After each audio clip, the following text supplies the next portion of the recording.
시청자 여러분 안녕하십니까? 이슈를 더 쉽게 풀어드리는 더 뉴스 시작합니다. 국정수행 지지율이 취임 후 최저로 떨어진 윤석열 대통령이 초심을 지키며 국민 관점에서 모든 문제를 다시 점검하겠다고 했습니다.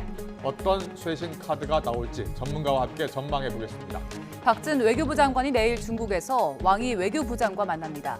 타이완 문제부터 북핵, 또 치포 동맹까지 예상 의제 짚어보고요. 최근 제주를 찾은 태국인 단체 관광객 50여 명이 자취를 감춘 이유와 대책 알아봅니다. 먼저 오늘의 주요 뉴스부터 보시겠습니다. 일주일간의 여름 휴가를 마치고 복귀한 윤석열 대통령은 인적 쇄신 요구에 대해 국민의 관점에서 점검하겠다고 말했습니다. 박순애 교육부 장관 경질설에 대해선 즉답을 피했지만 잦은 사퇴 가능성에 무게가 실리고 있습니다. 국민의힘에서는 비대위원장 선출을 하루 앞두고 정미경 최고위원 등 이준석계로 꼽히는 인사들이 줄줄이 사퇴했습니다. 민주당은 당직자가 기소되면 직무 정지를 규정한 당원 개정을 두고 당내 논쟁이 격해지고 있습니다. 윤익은 경찰청장 후보자의 인사청문회에서 여야가 경찰국 신설 적법성을 놓고 격돌했습니다. 초대 경찰국장에 임명된 김순호 치안감의 특채 의혹을 두고도 공방이 예상됩니다. 박진 외교부 장관이 윤석열 정부 고위급 인사로는 처음으로 오늘 중국을 방문합니다. 미중 갈등이 최고조에 달한 가운데 내일 있을 한중 외교장관 회담 내용에 관심이 집중됩니다. 코로나19 신규 확진자가 5만 5천여 명으로 월요일 기준 17주 만에 최다를 기록했습니다. 오늘부터 항체 치료제 이부실드 투약이 시작된 가운데 이번 재유행은 이르면 이번 주 안에 정점을 찍을 것으로 전망됐습니다. 수도권과 강원 북부 등 중부지방을 중심으로 국지성 호우가 쏟아지고 있습니다. 모레까지 많게는 350mm의 비가 예보돼 비 피해가 우려됩니다. 윤석열 대통령이 오늘 휴가를 마치고 돌아와 업무에 복귀를 했습니다. 출근길 약식 회견 내용이 주목됐었는데요. 늘 초심을 살피면서 국민 뜻을 받들겠다고 했습니다. 경질설이 불거진 박순애 사회부총리 등 인적 쇄신에 대해선 국민 관점에서 점검하겠다고 밝혔는데 사실상 사퇴에 무게를 둔 것으로 해석이 되고 있습니다. 취재기자 연결합니다. 박소정 기자. 네, 용산 대통령실입니다. 네, 약식 회견은 거의 2주 만인 것 같습니다. 먼저 휴가 복귀 소감 뭐라고 얘기했습니까? 네, 지지율이 20%대로 내려앉은 상황에서 휴가를 마치고 복귀한 윤 대통령. 표정이 그리 밝지만은 않았는데요. 차분하면서도 긴장감이 감돌았던 약식 회견. 여느 때와 달리 준비해온 소감을 먼저 시작했습니다. 휴가 동안 지난 선거 과정과 인수위, 취임 이후까지 시간을 되돌아봤다면서 호된 비판과 따뜻한 격려로 이 자리까지 오게 해준 국민께 감사한 마음을 갖게 됐다고 말했습니다. 국민이라는 단어를 7차례나 쓰면서 늘 초심을 지키겠다 이렇게 강조했는데요. 직접 들어보겠습니다. 결국 제가 국민들께 해야 할 일은 국민들의 뜻을 세심하게 살피고 늘 초심을 지키면서 국민의 뜻을 잘 받드는 것이다 하는 그런 생각을 휴가 기간 중에 더욱 좀 다지게 됐다고나 할까요? 네, 국민의 뜻을 세심하게 살피겠다 이 말이 변화의 신호로 읽을 수 있다라고 하는 해석이 나오고 있습니다. 이어 최근 만 5세 입학과 외고 폐지 발언 등으로 논란의 중심에 놓인 박순애 사회부총리 겸 교육부 장관에 대한 질문이 나왔는데요.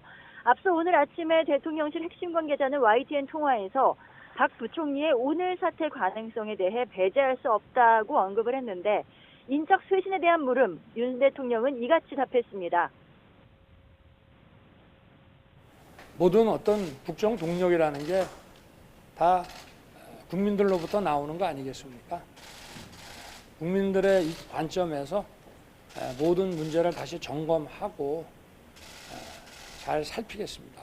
그리고 국민의 관점에서 다시 점검하겠다라고 언급한 것이 주목되는데요. 윤 대통령은 또 필요한 조치가 있으면 하겠다라고도 덧붙였습니다. 박 부총리의 사퇴에 무게를 둔 발언으로 풀이되는데 사실상 경질 수순이라는 게 대통령실 안팎의 해석입니다. 박순애 부총리가 사퇴한다면 윤석열 정부에서 임명된 국무위원으로는 첫 낙마가 됩니다. 윤 대통령은 또 민주주의 국정 운영은 언론과 함께하지 않으면 할 수 없는 일이라며 많이 도와주십사 부탁한다라고도 덧붙였습니다. 오늘 약식 회견에 또 변화가 있었는데요. 기존에는 대통령과 기자들이 마주보는 형태로 일자 라인으로 서 있었는데 오늘은 V자 형태로 만들어서 기자들이 약간 대통령을 감싸고 섰습니다. 질문하는 기자들이 많이 보이도록 해서 소통하는 모습을 강조하려 했다는 것이 대통령실의 설명입니다. 다만 대통령실의 참모 교체에는 윤 대통령은 여전히 부정적입니다. 대신에 민생 문제 해결에 박차를 가하는 것에 중점을 두고 국정을 이끌겠다는 구상을 하고 있습니다. 오늘 윤 대통령은 한덕수 국무총리와 오찬을 겸한 주례 회동을 했고요. 오후에는 금융위원회 업무 보고를 받습니다. 오찬을 겸한 주례 회동에서 어떤 내용이 나왔는지는 아직 전해지지 않았는데요. 새로운 내용이 나오는 대로 다시 전해드리겠습니다. 지금까지 용산 대통령실에서 YTN 박소정입니다. 네, 지금 들으신 것처럼 휴가를 마치고 업무에 복귀한 윤석열 대통령의 약식 회견을 두고서 여야의 반응은 엇갈렸습니다. 초심과 국민 관점을 강조한 윤 대통령의 발언에 여당인 국민의힘은 무거운 책임감을 느낀다면서 힘을 보탰고 야당은 대통령실의 인적 쇄신을 거듭 촉구했습니다. 국회 취재기자 연결합니다. 엄윤주 기자. 네, 국회입니다. 네, 오늘 윤 대통령 휴가 복귀 후 첫 메시지를 내놨습니다. 여야 반응 어떻게 나오고 있습니까? 네, 첫 휴가를 마치고 업무에 복귀한 윤 대통령의 약식 회견 일성은 국민과 초심이었습니다. 이에 대해 국민의힘 양금희 원내대변인은 논평을 통해 국정 운영의 책임을 함께하는 집권 여당으로서 대통령의 발언에 깊게 공감하며 무거운 책임감으로 국민 눈높이의 당내 쇄신과 민생 경제를 위한 개혁 입법에 모든 힘을 다하겠다고 밝혔습니다. 또 모든 문제 해결의 시작은 국민적 관점이라는 점을 명심하고 국민의 목소리를 더욱 경청하고 할 말은 하는 역할을 하겠다고 강조했습니다. 반면 민주당 박홍근 원내대표는 아침 회의에서 대통령실 내각의 전면 인적 쇄신을 거듭 촉구했는데 들어보도록 하겠습니다. 이 비상 상황을 대수롭지 않게 여기며 민생 행보 강화하겠다. 더 낮은 자세로 국민 뜻 받들겠다와 같은 하나만한 원론적 접근으로는 대통령의 무능과 무책임만 키울 뿐입니다. 지금 국회에서는 윤익은 경찰청장 후보자에 대한 인사청문회가 열리고 있죠?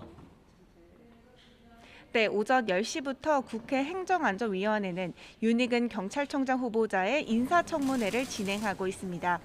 예상대로 윤 후보자의 인사청문회 최대 쟁점은 이번 달 출범한 행안부 내 경찰국 문제였는데 윤 후보자의 답변 들어보시죠.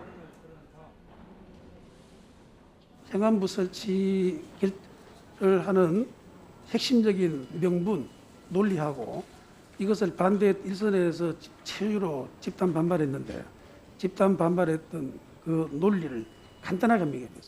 먼저 행안부에서 경찰국을 설치하려는 취지는 제가 이해하건대 경찰에 대한 민주적 통제 방안의 일환으로 검토되는 것으로 알고 있습니다. 경찰국 신설에 반발해 지난달에 열렸던 전국 경찰서장 회의를 주도한 류삼영 총경에 대한 징계를 해제할 수 있냐는 야당 의원의 질의도 있었는데 이것도 들어보시죠. 제가 판단할 때 이분이 무슨 역모를 꾀한 것도 아니고 무슨 구스타타를 일으킨 것도 아니고 반란을 일으킨 것도 아닌데 징계를 해제해서 경찰들의 사기를 올려줄 수 있는 그런 의향이 있는지 또 의지가 있는지 이것까지 답변해 주시기 바라겠습니다. 현재 사실관계 확인 진행 중이라는 말씀을 드리고요. 민주당은 이와 함께 초대 경찰국장에 임명된 김순호 치안감과 관련한 특채 의혹도 윤 후보자 청문회를 통해 검증하겠다고 밝혀 치열한 신경전이 예상됩니다. 각 정당 움직임 살펴보겠습니다. 우선 국민의힘에선 이준석계로 분류된 정미경 최고위원, 또 한기호 사무총장이 잇따라 사퇴를 선언했죠? 네, 국민의힘 지도부에서 친이준석계로 분류되어 온 정미경 최고위원과 한기호 사무총장이 오늘 잇따라 사퇴하겠다고 밝혔습니다. 두 사람의 사퇴의 변 들어보시죠.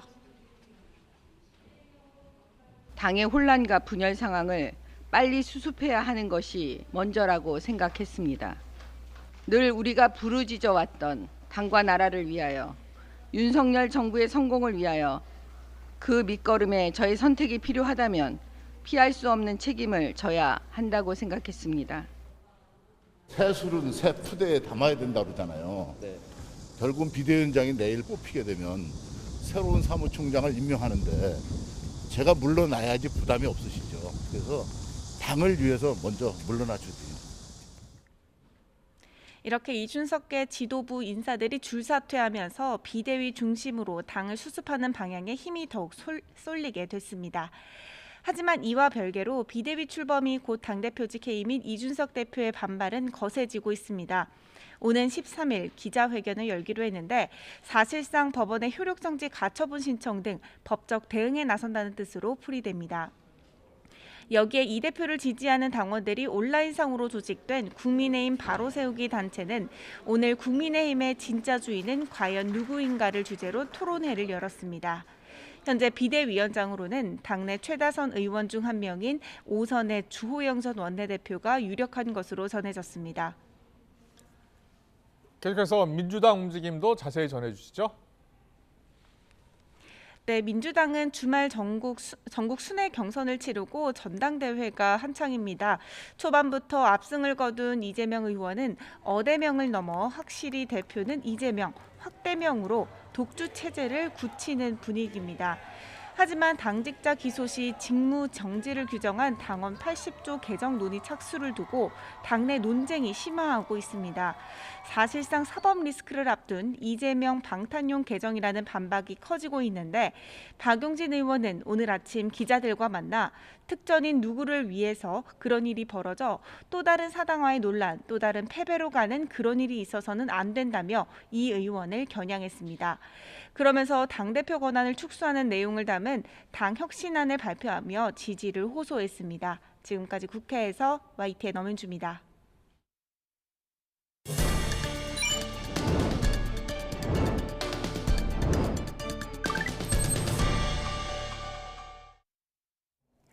지금 수도권에는 강한 비가 쏟아지고 있습니다. 모레까지 중부지방에 최대 350mm에 달하는 폭우가 내릴 걸로 예보됐는데요.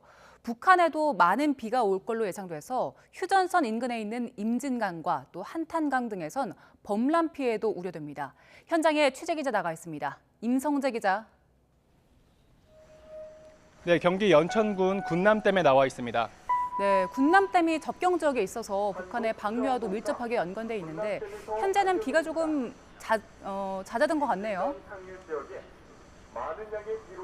네, 이곳 군남댐 주변은 세찬비가 내리다가 잠시 소강 상태를 보이고 있습니다. 오전 시간대엔 시간당 85mm에 달하는 강한 비가 쏟아지기도 했는데요. 군남댐은 현재 숨은 13개를 모두 열고 수위를 조절하고 있습니다. 새벽 25m 수준이던 이곳 수위는 오후 1시 기준 28m 수준으로 올랐습니다. 한계 수위인 40m에는 못 미치지만 경기 북부 많은 지역에 호우경보가 유지되고 있어 수위가 더 올라갈 가능성이 큽니다. 댐 상류인 임진강 필승교 수위는 1.2m 수준에서 3.6m까지 올랐고 댐 하류인 연천 삼화교, 파주 비룡대교 등도 수위가 올라가는 추세입니다. 휴전선 인근 북한의 강수량도 영향을 준 것으로 보입니다. 비가 내리는 정도에 따라 군남댐 수위에 직결되는 북한 환강댐에서 물을 방류할 가능성도 있습니다. 현재 북한 황해도와 함경남도 남부에는 강하고 많은 비가 예보돼 있습니다. 내일까지 예상 강수량은 80에서 150mm로 많은 곳은 200mm 이상 쏟아질 전망입니다. 이에 따라 임진강, 한탄강, 북한강 등 상류가 북한 인강에선 혹시 모를 범람에 대비해야 합니다. 이곳 경기 북부 지역뿐 아니라 서울과 경기 남부 지역의 강우량도 심상치 않습니다. 서울 동남 서남권과 의왕, 군포 등 경기 남부 지역은 오후 12시 50분을 기해 호우주의보가 호우경보로 변경됐습니다. 호우경보는 3시간 강우량이 90mm나 12시간 강우량이 180mm를 넘을 것으로 예상될 때 내려집니다. 모레까지 100에서 300mm, 많은 곳은 350mm 이상 비가 내릴 것으로 전망됩니다. 행정안전부는 오늘 아침 7시 반을 기해 호우위기경보 수준을 주의로 격상하고 중대본 1단계를 가동했습니다. 기상청은 하천변 산책로나 지하차도 등을 이용하다 고립될 우려가 있다며 특히 유의해야 한다고 당부했습니다. 지금까지 경기 연천군 군남댐에서 YTN 임성재입니다. 인천 영종도에는 비만 오면 침수되는 마을이 있어서 주민들이 매년 큰 고통을 겪고 있습니다. 오늘 많은 비가 내리자마자 어김없이 또 침수 피해가 났습니다. 현장 연결합니다. 이준엽 기자.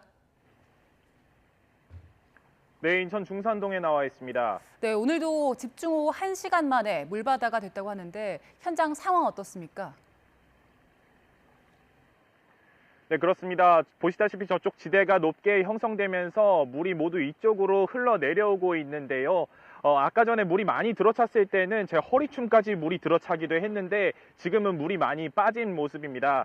이렇게 빨간 대야가 둥둥 떠다니는 모습을 보실 수 있는데요. 상습 침수 피해를 겪은 집으로 한번 들어가 보시겠습니다.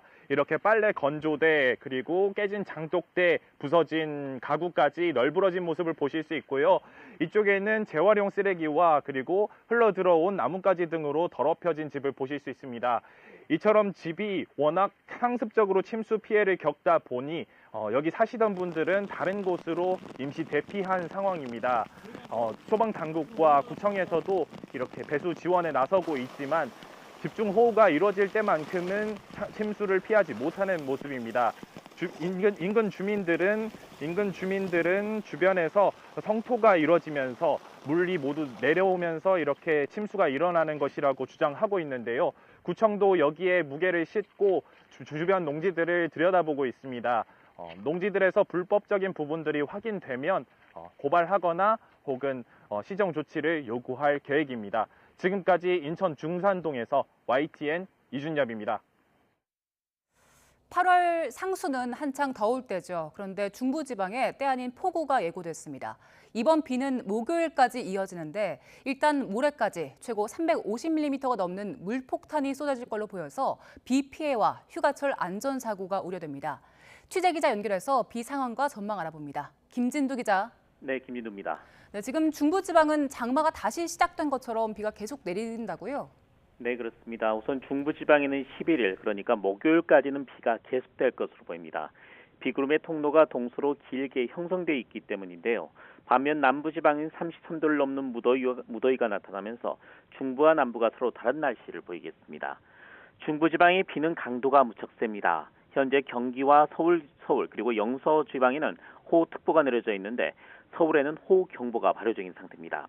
또 경기도 포천과 연천, 강원도 철원에는 시간당 60에서 70mm의 장대비가 한때 쏟아지면서 산사태 주의보까지 발령됐습니다.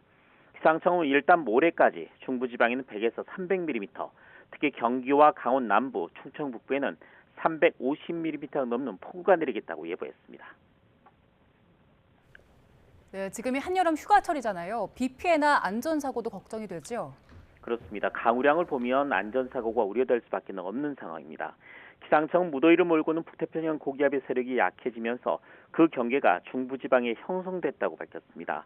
이에 따라 중부에는 폭우가, 반면 남부에는 무더위가 나타나는 이례적인 8월 날씨가 이어지고 있는 겁니다.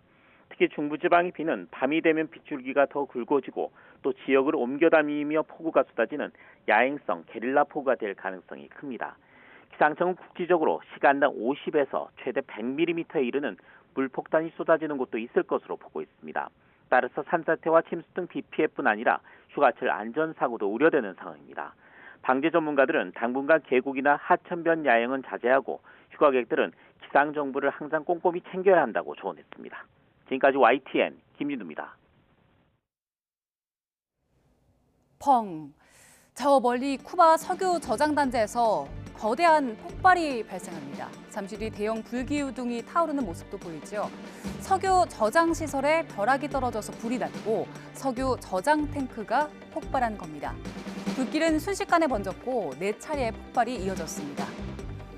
인명 피해도 컸습니다. 사망자도 나왔고 무려 120여 명이 다치고 실종자도 다수 발생했습니다. 쿠바 정부는 주변국에 도움을 요청했고 멕시코와 베네수엘라, 또 러시아 등이 원조에 나섰습니다. 보통 실현될 가능성이 낮은 일을 말할 때 우리가 벼락 맞을 확률이란 말을 쓰죠. 그런데 최근엔 이런 벼락을 맞는 일이 많이 발생합니다. 지난달 인도 북부에서도 여러 차례 벼락이 내리치면서 하루 만에 20명의 사망자가 발생하기도 했습니다. 인도에서는 지난 50년 동안 자연재해 사망 원인 1위가 벼락이라고 합니다. 일부 과학자들은 지구 온난화로 앞으로 더 벼락이 잦아질 거라고 예측합니다. 대기 중에 열이 많아지면 더 많은 습기가 모이게 되고 이례적인 폭우와 잦은 벼락이 발생한다는 겁니다. 또 평균 기온이 1도 올라가면 낙뢰 발생률이 12% 증가한다는 연구도 있는데요. 지구촌 곳곳의 기상이변, 지구 온난화에 대한 반복적인 경고로 여겨지고 있습니다. 코로나19 신규 확진자가 월요일 기준으로 17주 만에 최다를 기록했습니다. 이번 재유행은 이르면 이번 주에 정점을 기록할 것으로 보이는데 고위험군 관리만 잘 되면 엔데믹이 멀지 않았다는 전문가들의 진단도 나왔습니다. 사회 2부 연결합니다. 김연아 기자. 네, 김연아입니다. 네, 코로나 종식, 엔데믹이 멀지 않았다는 발언이 나왔다는데 어떤 뜻입니까? 코로나19의 위험도가 떨어져서 계절 독감 같은 풍토병 수준이 될 수 있다는 내용입니다. 정기석 국가감염병 위기대응 자문위원장의 발언인데요. 비록 지금은 코로나 유행이 계속되고 있지만 고위험군을 철저히 보호하면 엔데믹이나 독감 수준으로 위험성을 낮추는 시기가 멀지 않았다고 강조했습니다.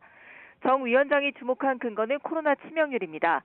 오미크론 변이 유행 이후 치명률이 0.06%로 떨어진 데 이어서 최근엔 0.04%까지 낮아졌다는 조사도 나오면서 독감 치명률에 다가갈 수 있다고 본 겁니다. 위중증 피해 방지 차원에서 오늘부터는 코로나19 항체 치료제 이브실드의 투약도 시작됐습니다. 이브실드는 기존 백신이 잘 듣지 않거나 백신을 맞기 힘든 면역 저하자들에게 처방되는데 중증화를 막는 게 목적입니다.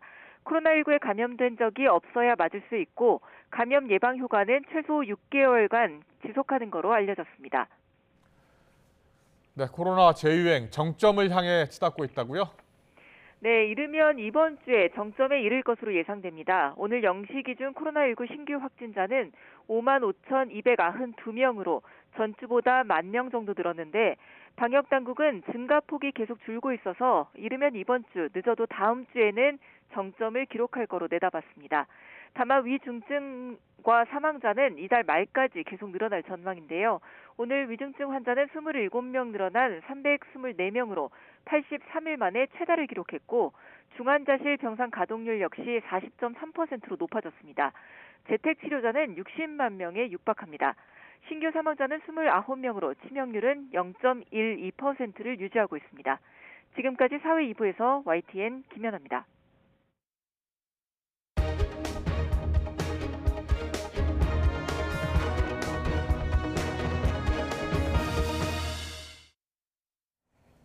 박진 외교부 장관이 오늘부터 사흘 동안 윤석열 정부 고위급 인사론 처음으로 중국 방문에 나섭니다.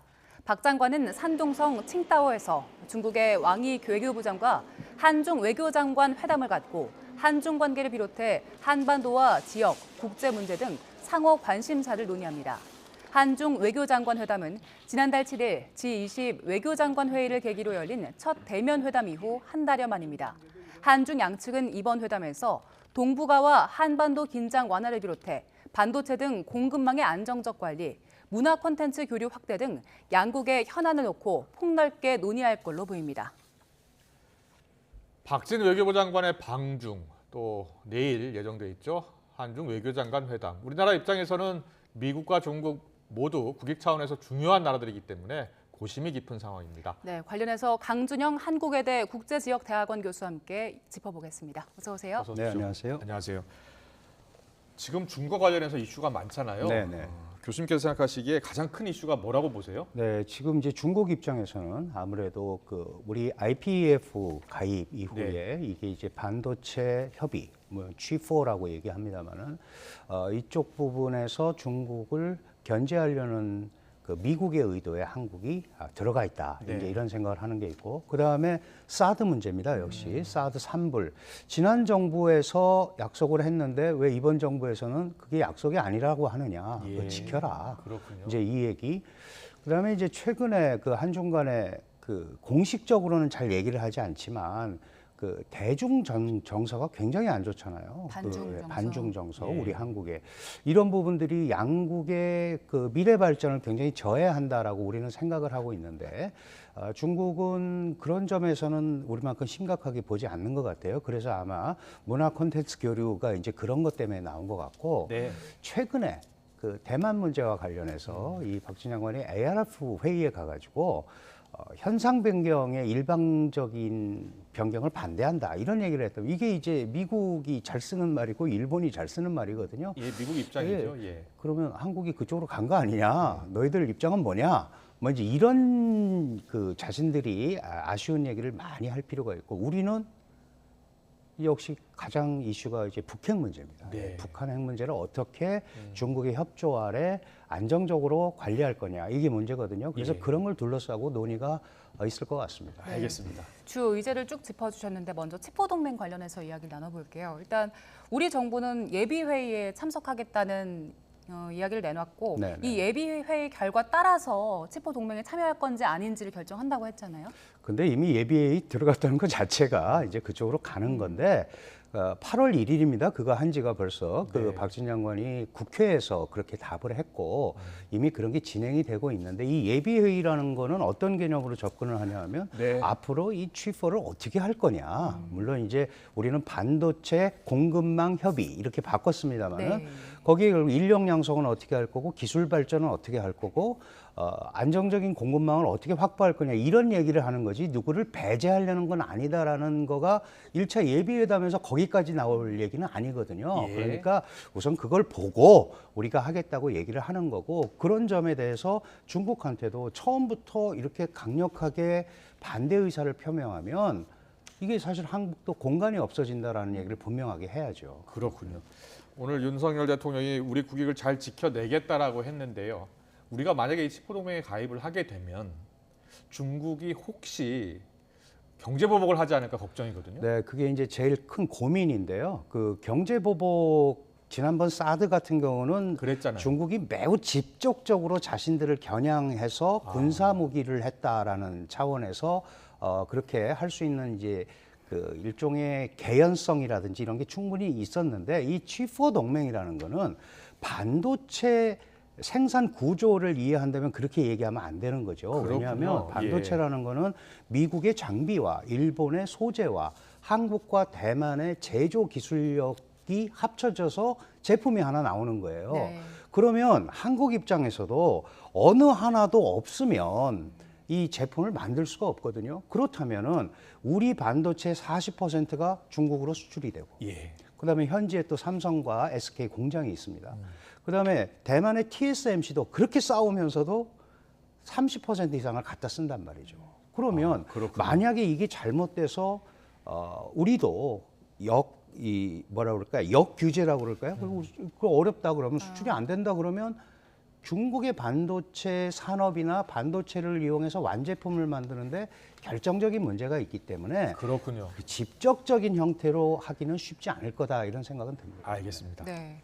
근데 지금 중국 입장에서는 시가이밍 주중대사가 중국 배제하지 말고 칩4 네. 아니라 칩5로 가자 그렇습니다. 이렇게 얘기했잖아요. 왜냐하면 자신들이 세계 최대의 반도체 소비국이기 때문에 우리를 빼고 얘기하는 거는 어불성설 아니냐. 그런데 이제 미국이나 다른 나라의 입장은 너희를 빼겠다는 게 아니고 우선 안정적인 공급망 일정 정비 전략을 한 다음에 그 다음에 얘기할 거니까 전혀 특정 국가를 배제하는 건 아니다라는 메시지를 계속 보내고 있습니다. 그런데 중국은 그렇게 느끼지 않는 거죠. 그래서 처음부터 들어가고 싶어 하는데 지금으로서는 중국이 반도체 분야에서 기술이나 이런 걸 가지고 특별히 기여하는 게 없기 때문에 그 점은 바이든 정부가 받아들이기 굉장히 어렵고 우리도 물건을 판다라는 차원에서는 중국의 중요성이 분명히 있지만 이런 뭐 인력 양성이라든가 기술 개발이라든가 이런 차원에서는 지금 현재의 협력 이거는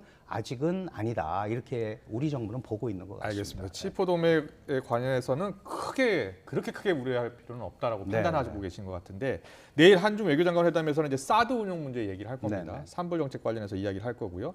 양측에서 어떤 입장들 나올 것 같습니까? 중국은 사드 3불이라고 있죠. 네. 그 이제 사드를 추가 배치하지도 않을 거고, 그렇죠. 그다음에 뭐 한미 삼각 한미 군사 동맹화 안 할 거다. 예. 그리고 미국의 MD 미사일 디펜스 체제에 들어가지 않을 거다. 이걸 우리가 약속했다는 겁니다. 예. 그런데 한 발 앞서서 좀 생각을 해보면 2017년 10월 31일에 사드 합의를 했어요. 그런데 합의를 했으면 공동 합의문이 나와야 되잖아요. 네. 그런데 그렇죠. 그때 합의가 실제로 안 됐습니다. 아, 그래서 그랬군요. 예. 결국은 어디로 갔냐면 각자 외교부 홈페이지에 자기 생각을 적은 거예요. 그러니까 지금 윤석열 정부는 그 당시의 산불은 우리가 그런 입장을 표명했고 알았다고 한 것이지 약속한 게 아니다라는 겁니다. 그런데 중국은 지키라고 그러면서 외교부 대변인이 지난 정부의 유산을 그렇게 걷어차면 안 된다 이랬단 말이죠. 네. 그건 명백한 그 내정 간섭입니다. 예. 그래서 저는 이 문제의 본질로 돌아가야 된다. 사드 문제가 왜 이렇게 양국에서 불거지느냐. 이거는 북핵 문제에 대한 본질적 처리가 안 되는 거기 때문에 네. 당신들이 보다 적극적으로 북한 비핵화 문제에 적극적으로 나서주면 우리가 미국한테도 할 말이 생기고 한국의 자주적 공간이 생긴다는 얘기를 분명히 해야 된다.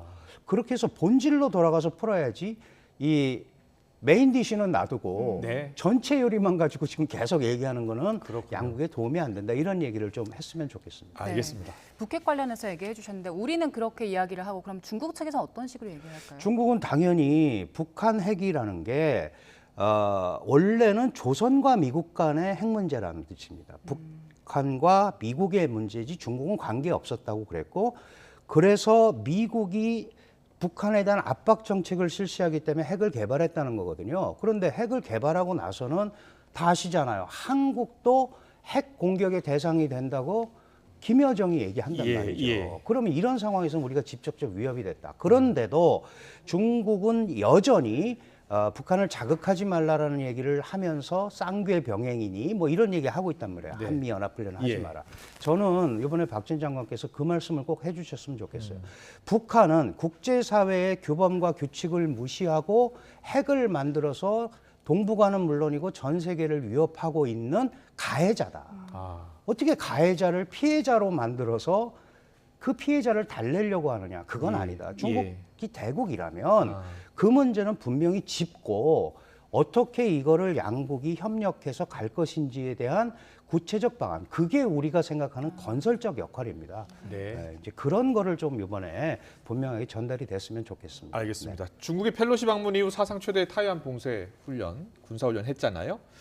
중국이 군사훈련을 통해서 여러 가지 얻은 것이 있다고 하는데 타이완도 지금 상륙 저지 훈련에 나선다고 맞습니다. 합니다. 네. 앞으로 중국과 타이완의 관계는 어떻게 될 것 같습니까? 계속 그 분위기가 좋아질 리가 없죠. 네. 그런데 이제 우선 이번에 중국은 타이완에 대한 강력한 군사훈련을 실시함으로써 중국의 힘도 과시하고 네. 국내적으로 애국주의를 결집해서 대미항전 태세도 완벽하게 했고 무엇보다도 대만 문제에 대해서 일종의 뭐 우선권이라고 그럴까요? 여긴 건들지 말아라 하는 그런 분위기를 만들었어요. 반면에 대만도 얻은 게 있습니다. 대만도 타이완 문제에 대한 국제 문제화에 성공했죠.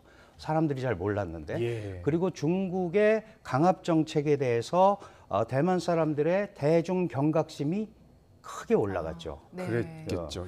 그런 것 때문에 이런 저지 훈련이나 이런 거에 있어서 국민들, 대만 사람들 결집하는 데는 분명히 플러스 효과가 있겠지만 워낙 중국의 힘이 강력하기 때문에 대만에 대한 압박은 계속 지속될 수밖에 없는, 그래서 갈등이 계속 올라가면서 유지될 수밖에 없는, 그리고 적어도 20차 당대회 11월에 시진핑 3선이 걸린 여기까지는 중국이 그 수위를 낮추지 않을 거다. 그래서 계속 긴장 상태가 유지될 것 같습니다. 알겠습니다. 오늘 여러 가지 이슈, 특히 한중 간의 이슈 자세히 짚어봤습니다. 강준영 한국외대 국제지역대학원 교수와 함께했습니다. 잘 들었습니다. 감사합니다.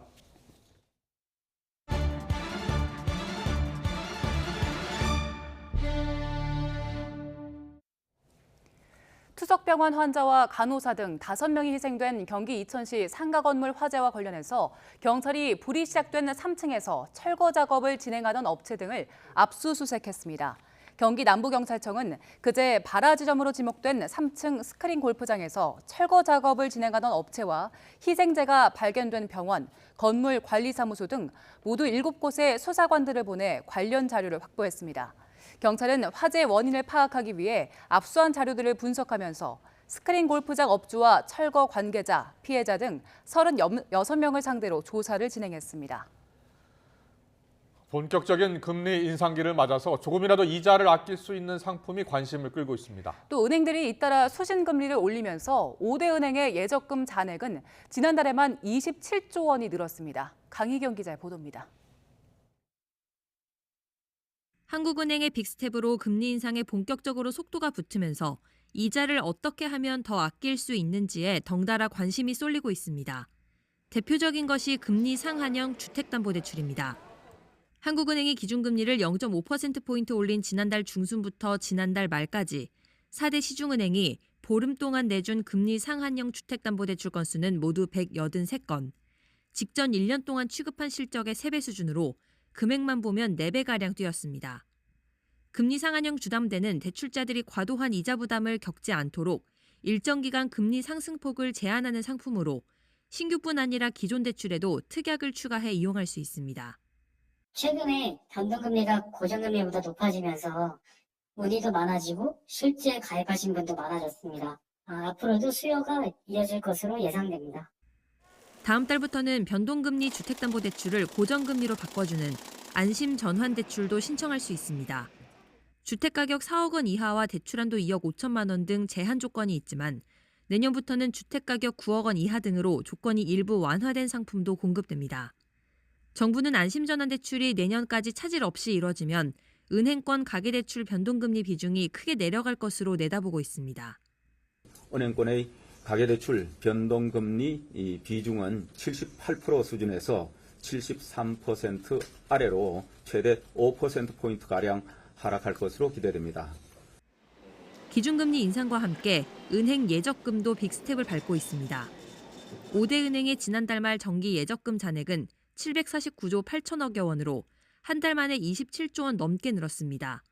6월 전체 증가분의 4배가 넘는 수준입니다. 은행들이 앞다퉈 예적금 금리를 올리면서 돈이 몰리고 있는 겁니다. 안 그래도 높은 금리가 더 올라갈 것으로 예상되는 상황에서 이자에 민감해진 금융소비자들의 대출, 예금 행태도 달라지는 모습입니다. YTN 강희경입니다. 최근 제주를 찾은 태국인 단체 관광객 50여 명이 자취를 감췄습니다. 제주를 불법 체류하기 위한 제주에서 그런 장소를 혹시 이용하려는 것은 아닌지 의심이 되는 상황인데요. 네, 코로나로 그동안 중단됐던 제주와 방콕으로 가는 비행기 편이 다시 뜨자마자 이런 일이 발생했는데 이 사람들은 어디로 사라졌을지 한번 이야기 나눠보겠습니다. 제주 출입국 외국인 청장을 지낸 김도균 제주 한라대 특임 교수와 함께 이 문제 짚어보겠습니다. 어서 오세요. 어서 오십시오. 예. 자, 태국인 단체 관광객 50여 명입니다. 지금 자취를 감췄다고 하는데요. 여러 가지 가능성이 있겠죠? 네, 그렇습니다. 예, 어떻게 보고 계세요? 일반적으로 태국 사람들이 그렇게 제주도를 선호하는 지역은 아니었습니다. 많이 오던 지역이 아니었는데 갑자기 태국 사람들이 제주를 왔다는 것 자체 하나와 그리고 이게 코로나 이전에는 입국 문화가 닫혀갖고 있었거든요. 근데 문이 열리면서 육지가 제주도로 많이 왔다는 부분에 대해서는 상당히 다른 목적을 가지고 왔다라고 볼 수 있는 의심이 드는 항목입니다. 그럼 어떤 목적일까요? 대부분 태국이나 동남아나 또 중국 같은 경우에는 많은 부분이 불법 체류, 또 불법 체류 중에서도 취업 목적으로 오는 경우가 대부분입니다. 취업이요? 취업이요? 네. 그렇다면 지금 어디에 있을 가능성이 가장 큽니까? 일단 이 사람들은 입국할 때 입국 허가가 90일입니다. 네. 90일 동안은 합법적으로 체류하고 있기 때문에 그 사람들 어떤 일반적으로 도망을 갔다든지 무단 이탈을 했다든지 범죄에 가담했다든지 이렇게 단정하는 것은 곤란하고 그렇죠. 그렇지만 앞뒤 전후로 봐서 이런 상황에서는 대부분 단체 관광객으로 들어온 사람이거든요. 단체 관광이라는 게 3일 또는 4일 관광입니다. 근데 3, 4일 지나고 나서도 자기 나라로 돌아가지 않았다고 한다 그러면은 잠적을 했다고 보이고요. 그럼 잠적을 했다 그러면은 일단 제주 내에 잠적을 했거나 아니면은 이미 제주를 떠나서 육지로 넘어갔거나 또는 육지로 넘어가기 위해서 준비 중이거나 이렇게 나눠볼 수 있겠습니다. 예. 이 경우 말고 얼마 전에는 제주에 도착한 태국인들이 공항 밖으로 나와보지도 못하고 다시 돌아갔더라고요. 이건 왜 그랬던 겁니까? 입국 목적 불분명자라고 하는데요. 공항에서 어떤 입국 조건을 갖췄다고 하더라도 1차 심사를 통해서 입국 목적이 의심되는 경우에는 입국을 불허하고 있는 사례가 있습니다. 네. 알겠습니다. 그러자 불법 체류를 목적으로 만약에 했다면 가정입니다. 어떻게 육지로 이동을 하게 되는 겁니까? 육지로 이동하는 거는 제주 같은 경우에는 공항과 선박을 통해서 가는데요. 제주는 특별하게 외국인에 대해서 출도 심사라는 게 있습니다. 신분증을 확인을 하고 합법적인 체류자에 한해서 제주를 벗어날 수 있는 자격이 있는 사람들에 대해서만 별도로 심사를 하고 있습니다. 예. 아마 제주 공항에서 비행기를 타신 분들은 외국인, 내국인 이렇게 전용으로 나눠져 있는 걸 네. 보셨을 네. 겁니다. 그런 쪽을 통해서 허위 신분증이나 가짜 신분증을 가지고 탈 네. 수도 있고요. 또는 정상적인 출도 심사를 거치지 않고 낚싯배라든지 이렇게 야간에 이런 배를 이용해서 무단으로 이탈하는 경우도 있을 수 있습니다. 그럼 일단 신분증이 있어야 되는 거니까 이 이동 과정에서 이 사람들을 돕는 사람들도 있겠습니다. 뭐 브로커 같이요. 태국 같은 경우에는 지금 처음 생긴 사례라서 아직 정확하게 이렇게 밝혀진 바는 없지만은 과거에 제주 무사증 제도를 이용하는 과정에서 보면은 주로 중국인들이 그런 경우가 많았는데요. 네. 그렇게 하다가 적발되어서 제주 특별법 위반으로 처벌을 받고 하는 경우가 종종 있었습니다. 그렇군요. 그런데요, 불법 체류자 입국을 막기 위해서 정부가 지난해 9월부터 전자여행 허가제도 만들었는데 제주는 일단 제외가 됐지요. 어떤 이유 때문이었습니까? 전자여행 허가제를 처음에 만들 때는 제주하고 무사증 입국이 가능한 나라들을 상대로 하려고 했는데 네. 처음에 사실은 제가 외국인 청장할 때도 그때 당시 제주도지사가 원희룡 지사님이었는데 예. 또 제가 원희룡 지사님하고도 이야기를 할 때에도 제주에는 이 ETA가 필요하다라는 데 대해서 공감대를 가졌어요. 그렇게 예. 추진을 했는데 이게 입법 과정하고 시행 과정에서 제주도의 관광업계와 여행업계가 그랬군요. 이걸 막으면은 제주도 여행에 찬물을 끼얹을 수 있다. 네. 그래서 좀 반대 의견이 많아서 처음 시행 시기에서 지금도 이게 관광업계는 빠졌어요. 반대하고 있는 거죠. 지금 반대를 하고 있는데 이 부분에 대해서는 조금 오해는 좀 있습니다. 관광업계에서 이 ETA가 무사증 제도를 폐지하는 것이거나 이게 아주 강화하는 것이 아니거든요. 네, 그래서 네. 그 부분 좀 감안을 해볼 필요가 있습니다. 알겠습니다. 그럼 지금 제주도랑 법무부에서는 이 관련해서 어떤 해법을 내놓을까요? 지금 제주도와 지금 법무부가 이제 지난주부터 이 문제에 대해서 심각성을 가지고 긴밀하게 협의를 하고 있는 걸로 알고 있는데요. 아직은 지금 평행선을 좀 다니고 있는 것 같습니다. 조만간 좋은 결과가 나와야 될 것 같습니다. 네, 좋은 결과로 하면 어떤 결과가 나와야 된다는 거죠? 지금 현재로서 할 수 있는 방법은 ETA를 전면적으로 시행하는 방법밖에는 저는 없다고 보고 있습니다. 네. 이때 전면 시행하면 관광업계가 반발할 것 같은데요. 전혀 그리고 그 부분에 대해서는 좀 오해가 있다는 거죠. 그러니까요. ETA라는 것이 무사증을 폐지하는 것이 아니고 네. 입국하기 전에 네. 본인의 개인 정보를 제출하는 겁니다. 예, 예. 근데 지금 제주에서 지금 무사증 이탈자가 생긴 사람들이 어떤 사람들이냐 그러면은 육지로 들어오는 ETA 심사에서 탈락한 사람들이 다시 제주를 들어온 거거든요. 네. 그래서 그거는 다시 하나의 사각지대의 풍선 효과가 생긴 거죠. 그렇군요. 이걸 막기 위해서는 제주도의 ETA 제도는 선결적으로 반드시 필요하다 이렇게 보입니다. 네, 알겠습니다. 지금까지 제주 출입국 외국인 청장 지내셨고요. 김도균 제주 한라대 특임 교수와 함께 짚어봤습니다. 잘 들었습니다.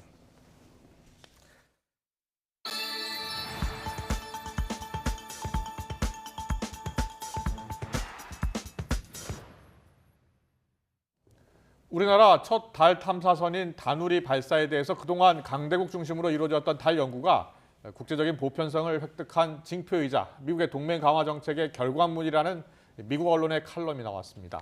정치 전문 매체 더힐은 가장 최근 이루어진 달 탐사는 한국의 다누리라고 소개하면서 발사체로 이용한 펠콘 9의 경제성 덕분에 한국과 같은 상대적으로 작은 국가도 우주 탐사가 가능해졌다고 설명했습니다. 또 우주 탐사는 강대국의 대표적 경쟁 영역이었지만 우주정거장을 동맹과 공유하는 미국 정부 기조에 따라 달 귀환 프로그램의 국제적 협력이 강화되고 있다면서 나사는 정치적 측면에서 미국의 소프트 파워를 키우고 있다고 분석했습니다. 식품의약품안전처는 오늘 병원성 대장균 식중독이 8월에 가장 많이 발생한다며 식재료와 조리식품의 취급과 보관에 주의를 기울여달라고 당부했습니다.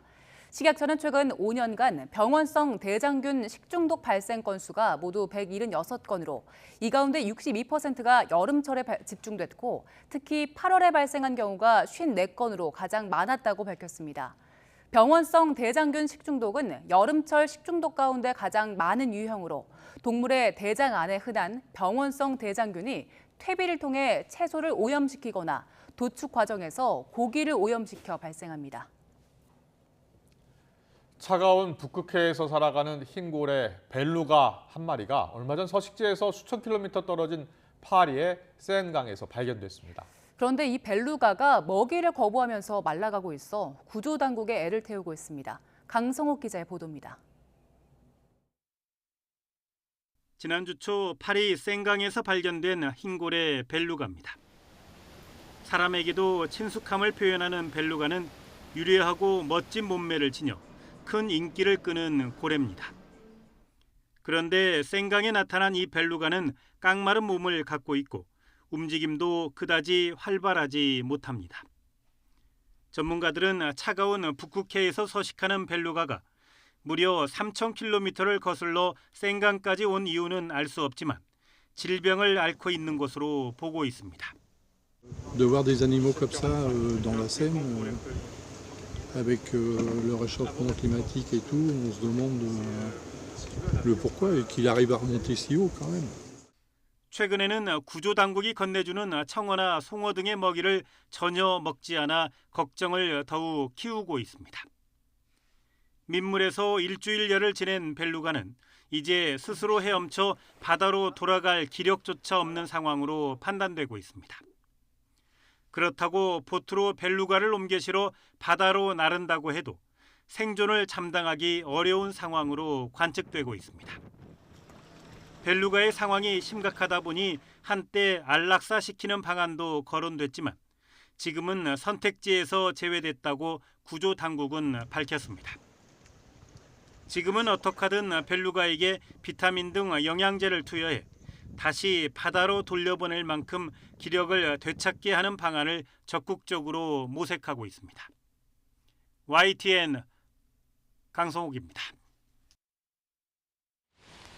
지금 가장 많은 비가 집중되고 있는 곳은 수도권입니다. 서울 등 수도권 지역에는 호우경보가 내려진 가운데 시간당 20에서 50mm의 국지성 호우가 쏟아지고 있는데요. 밤부터는 이 비의 강도가 더 강해질 것으로 보입니다. 따라서 퇴근길 무렵에는 가시거리가 짧고 도로가 미끄러울 수 있으니까요. 교통안전에 각별히 주의해 주시기 바랍니다. 자세한 레이더 화면부터 살펴보겠습니다. 현재 강한 정체전선은 서울 등 수도권과 강원도에 영향을 주고 있는데요. 이 지역에는 호우특보가 내려진 가운데 시간당 50mm 안팎의 장대비가 쏟아지고 있습니다. 정체전선은 당분간 중부지방에 머무르면서 강하고 많은 비를 뿌릴 전망입니다. 우선 모레까지 예상되는 비의 양은 경기 남부와 강원 남부, 충청 북부에 최고 350mm 이상, 그 밖에 수도권과 경북 북부 내륙에도 최고 300mm의 폭우가 쏟아지겠고요. 강원 동해안과 충청 남부에도 50에서 150mm의 많은 비가 내리겠습니다. 강한 비가 내리면서 중북부 지역은 서울 28.4도 등으로 무더위가 주춤하고 있습니다. 반면 남부지방은 폭염특보가 이어지는 가운데 대구 34.8도, 광주는 31.4도까지 오르면서 찜통더위가 기승을 부리고 있습니다. 중부지방의 호우는 다음 주 초반까지 이어질 전망입니다. 길게 이어지는 호우에 피해가 우려되는 만큼 대비 철저히 해주시기 바랍니다. 반면 남부지방은 무더위가 이어지는 가운데 오후 한때 소나기가 지날 수 있겠습니다. 휴가철을 맞아 야영 계획하시는 분들은 기습 호우에 각별히 주의해 주시기 바랍니다. 지금까지 서울 상암동에서 YTN 윤수빈입니다. 국정수행 지지율이 취임 후 최저로 떨어진 윤석열 대통령이 초심을 지키면서 국민 관점에서 모든 문제를 다시 점검하겠다고 했습니다. 어떤 쇄신 카드가 나올지 잠시 뒤 더 뉴스 2부에서 전문가와 함께 전망해 보겠습니다.